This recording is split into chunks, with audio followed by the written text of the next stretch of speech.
The mockery. The massive space station Titan's gate hung in the void between three star systems like a glittering jewel. Ships from across the galaxy docked at its countless ports, bringing delegates from every major civilization to the Grand Technology Summit. This happened only once every 50 years, when the greatest minds in the galaxy gathered to share their most advanced innovations. Commander Sarah Chen walked through the pristine corridors of the station, her worn Earth uniform looking shabby compared to the elegant robes and biosuits of the alien delegates. Behind her limped Captain Rex Martinez, his prosthetic leg clicking softly on the polished floor. The old pilot had lost his real leg in a shuttle crash 15 years ago, but he refused to retire. Dr. Zara Okafor brought up the rear, pushing a cart filled with what looked like spare parts and outdated computers. The trio drew stares and whispers from the other delegates. The Insectoid Nexus representatives clicked their mandibles in what Sarah had learned was their version of laughter. The crystalline hegemony diplomats pulsed different colors, which she knew meant they were discussing something amusing. Even, the blob-like collective entities seemed to ripple with mirth as the humans passed. Sarah tried to ignore the attention. She had a job to do, and she intended to complete it with dignity, even if the entire galaxy thought Earth was a joke. The main exhibition hall was enormous, its ceiling lost in artificial clouds. Hundreds of displays showed off the latest in galactic technology. Quantum fold drives that could cross the galaxy in hours, living ships that healed themselves and grew stronger with age, weapons that could crack moons and armor that could stop them. Earth's display looked pathetic by comparison. Their newest spacecraft sat in the corner like an unwanted guest at a party. The Resilience was built from steel and aluminum, powered by chemical rockets and fusion drives that leaked radiation. Pipes and wires were visible through transparent panels. Warning stickers covered every surface. It looked like it had been assembled in someone's garage by enthusiastic amateurs. High Admiral Vorthak approached their display, his crystalline body refracting the light into rainbows. The leader of the Hegemony Alliance stood 3 meters tall and commanded respect from every species in the galaxy. His voice sounded like wind chimes in a storm. "So this is what Earth considers advanced technology," he said, examining the ship, with what might have been curiosity or disgust. "It appears to be held together with adhesive tape." "Duct tape," Rex corrected cheerfully. "Greatest invention in human history. Fixes everything from spaceship hulls to broken hearts." Several alien delegates gathered around to listen. Ambassador Quillen of the Nexus Confederation skittered closer on her 6 legs, her compound eyes reflecting the ship's interior lights. "Fascinating. Is this some form of primitive nanotechnology?" Dr. Okafor stepped forward, her dark face serious. "It's a strong, flexible adhesive tape.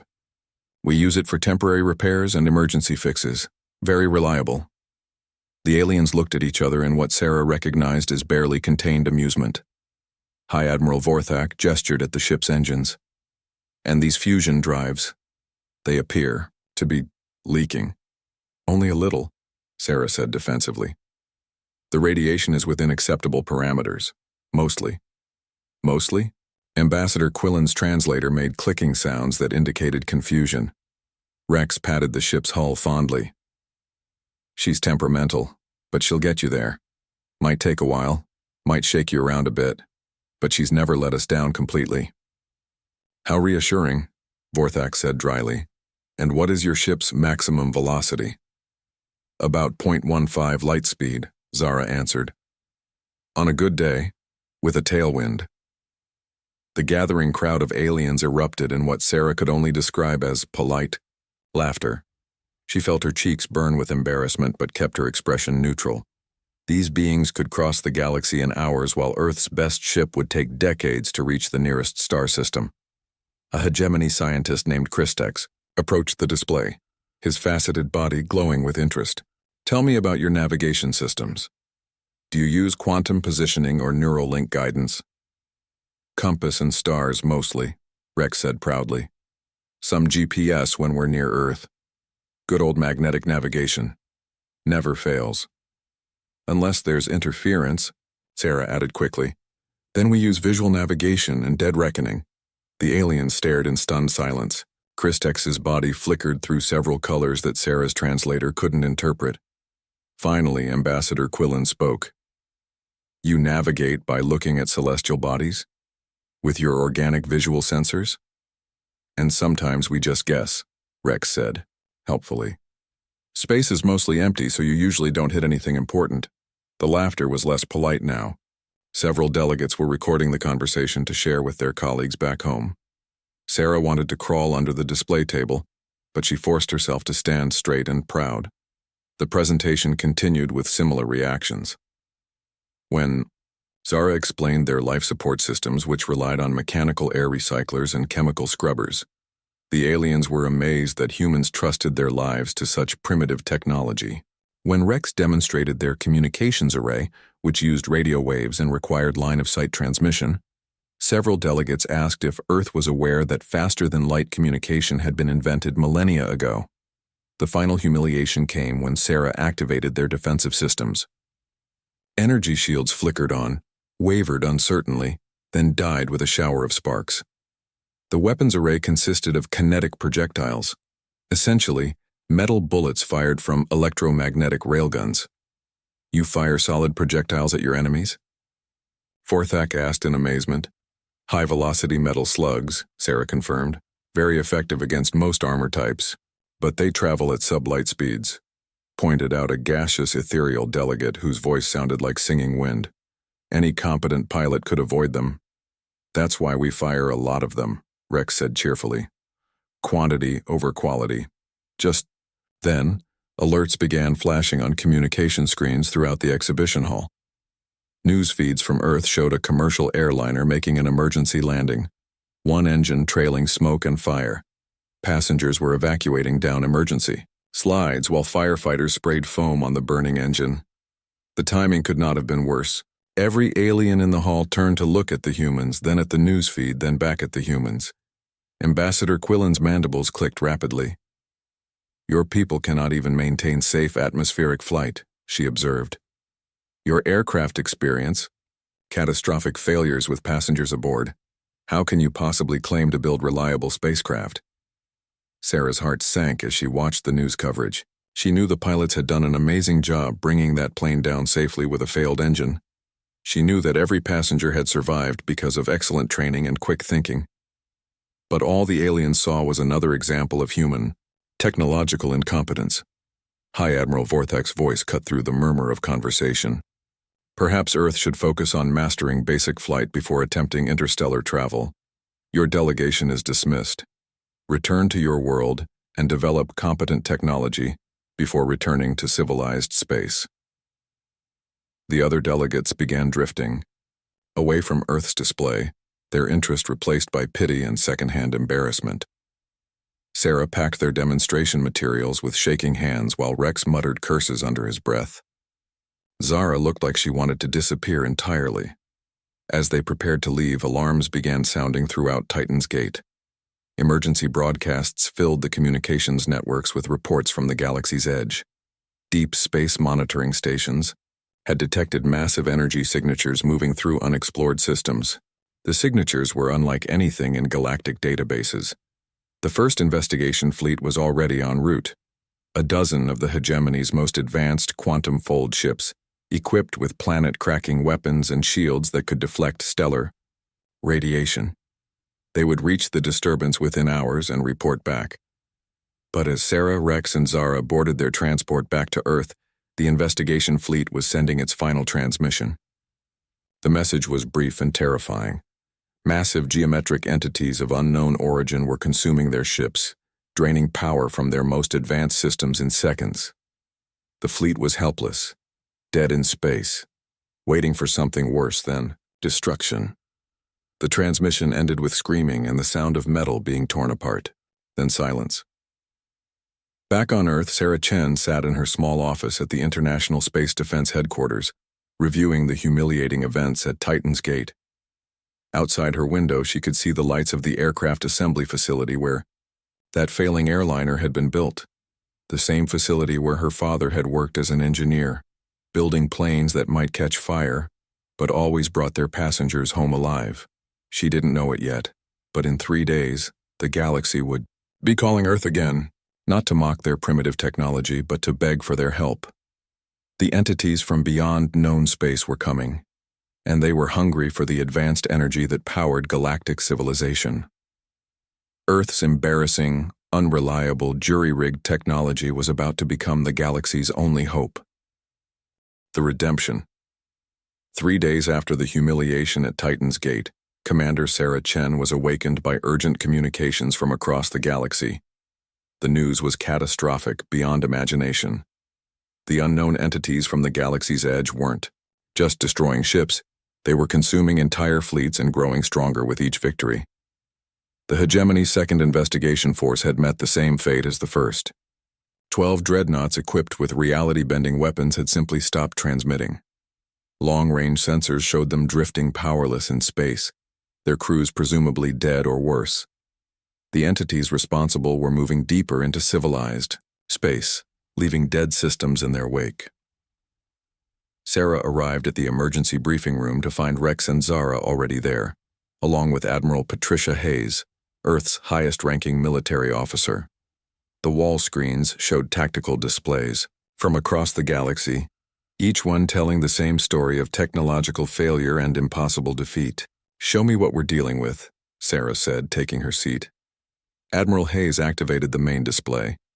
Intelligence reports from survivors describe massive geometric entities they're calling the Devourers.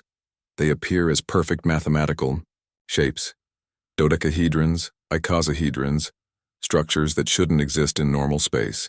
They don't communicate, don't negotiate, they just consume. The screen showed grainy images captured by long-range sensors. The Devourers looked like crystalline spiders the size of space stations, their surfaces rippling with absorbed energy. They moved without any visible propulsion, simply appearing where they wanted to be. "How are they destroying our fleets?" Rex asked. "The Hegemony has weapons that can crack planets. That's the problem," Zara said, studying the data. "They're not destroying anything, they're draining it. Every advanced energy system, every quantum field generator, every plasma conduit. The Devourers absorb it all and use that power to grow stronger." Sarah watched recordings of the few survivors who had escaped.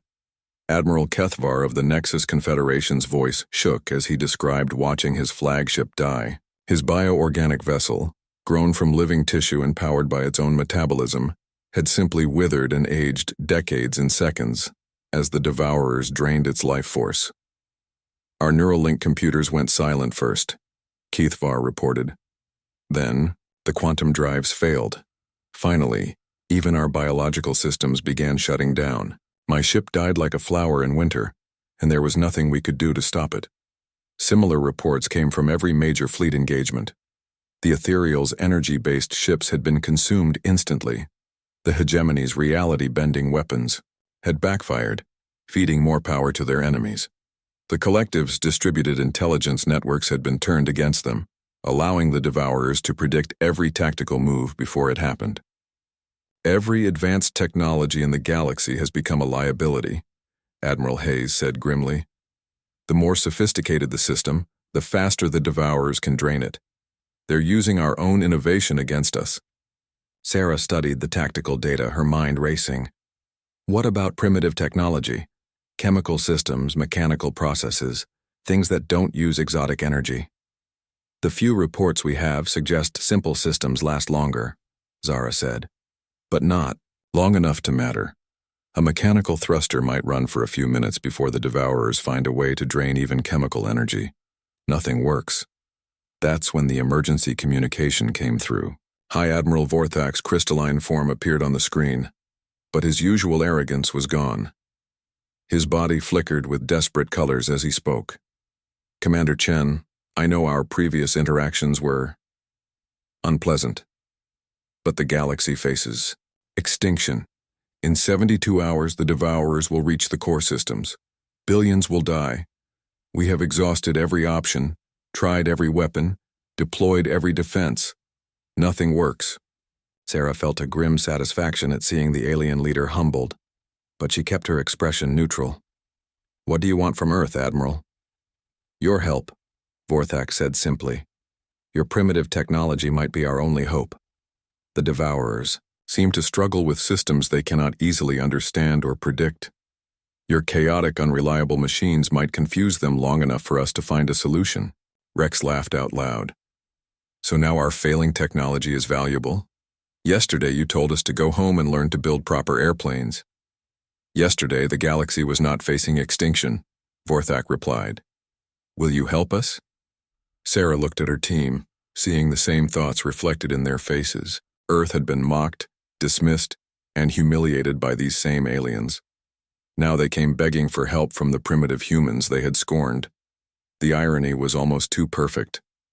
We'll help, Sarah said finally, but we do this our way, with our technology, under our command.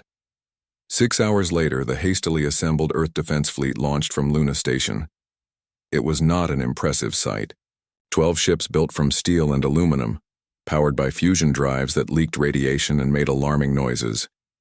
Their crews wore pressure suits because the life support systems were not entirely reliable. Their weapons were kinetic projectiles and chemical explosives that would have been considered obsolete 1,000 years ago. Leading the fleet was the Indomitable, Sarah's flagship and sister ship to the resilience they had displayed at Titan's Gate. Like her sister, she was ugly, unreliable, and held together with determination and duct tape. But she was also something the galaxy had not seen in centuries: unpredictable. Lieutenant Maria Santos flew one of Earth's fighter craft, a single-seat vehicle that looked like it had been assembled from spare parts in a junkyard. Her engine ran on hydrazine fuel and made sounds like an angry tiger. Her targeting system was purely mechanical, using optical range-finding and manual calculations. Her weapons were solid-core projectiles fired from an electromagnetic coil gun. "Control, this is Fighter 7, Maria reported as the fleet approached the Devourer formation. "I can see them on visual. They're bigger than the report suggested, and they're beautiful in a terrifying way." The Devourers hung in space like geometric nightmares, their crystalline surfaces pulsing with absorbed energy from dozens of destroyed fleets. They had grown since the first encounters, fed by the advanced technology of the galaxy's best warships. As the Earth fleet approached, the entities began to move, positioning themselves to drain these new sources of power. "All ships, this is Admiral Chen," Sarah broadcast. "Remember, we're not trying to destroy these things, we're trying to confuse them. Use evasive maneuvers, random firing patterns, and mechanical backups for everything. Make them work to understand us." The first Devourer reached out with tendrils of pure energy, seeking to drain the Indomitable's fusion drives. But instead of clean, predictable power signatures, it found Sarah's deliberately chaotic systems. The fusion reactors operated at 7 different frequencies, none of them stable. The ship's power distribution was routed through mechanical switches and chemical batteries. Even Sarah's navigation computer ran on an abacus-based calculation system that Rex had insisted on installing. The Devourer paused, confused by technology it could not easily categorize or consume. That moment of hesitation was all Maria needed. Her fighter screamed past the entity's sensing range and fired a spread of solid tungsten projectiles directly into its core structure. The effect was immediate and dramatic. The Devourer's surface cracked like broken glass, spilling absorbed energy back into space. It had been designed to handle energy-based attacks, to drain and redirect exotic forces. But a simple metal slug moving at high velocity was beyond its experience. The projectile passed through its energy matrix and damaged its physical structure in ways it could not repair or compensate for. "Direct hit," Maria shouted. "It's bleeding energy like a punctured balloon." Across the battle zone, Earth's primitive weapons were having similar effects. Chemical explosives detonated inside energy fields, disrupting them with chaotic force. Kinetic projectiles punched through exotic shields as if they did not exist. Mechanical systems continued operating even when the Devourers tried to drain them, powered by human determination and chemical reactions that the entities could not touch. But the humans were still outnumbered and outmatched. For every small victory, the Devourers adapted and learned. They began to focus their attacks on the ship's crews rather than their technology. draining biological energy directly from the humans inside. That's when Rex Martinez proved why old pilots were valuable. As his ship's systems began failing and his crew started to collapse, he did something no alien commander would have considered. He aimed his crippled vessel directly at the largest devourer and activated the manual override for his fusion drives. "This is Captain Martinez," he broadcast calmly. "I'm going to ram this thing with an overloading fusion reactor. Anyone who wants to object better speak up fast." Sarah's voice crackled through the static. "Rex, that's suicide." "Maybe," Rex replied, cheerfully. "But it'll be one hell of a surprise for our geometric friends. These reactors were designed to fail safely. Let's see what happens when I make them fail dangerously." Rex's ship struck the devourer at the moment his fusion drives achieved critical overload. The explosion was not exotic or elegant. It was a simple nuclear detonation, the kind that had been possible since humanity's early atomic age. But it was completely outside the devourer's experience or ability to absorb. The entity died instantly, its energy matrix disrupted by forces it had never encountered. The explosion chain reacted through its stored power, destroying 2 more devourers, and sending the survivors retreating in confusion. In the aftermath of the battle, as rescue ships arrived to collect the survivors, Sarah Chen stood on the bridge of her damaged vessel and accepted communications from across the galaxy. The tone was very different from 3 days ago. "Commander, Chen," High Admiral Vorthak said, his crystalline form flickering with colors Sarah had learned indicated respect. "Your tactics have shown us something we had forgotten. Sometimes the oldest solutions are the best solutions."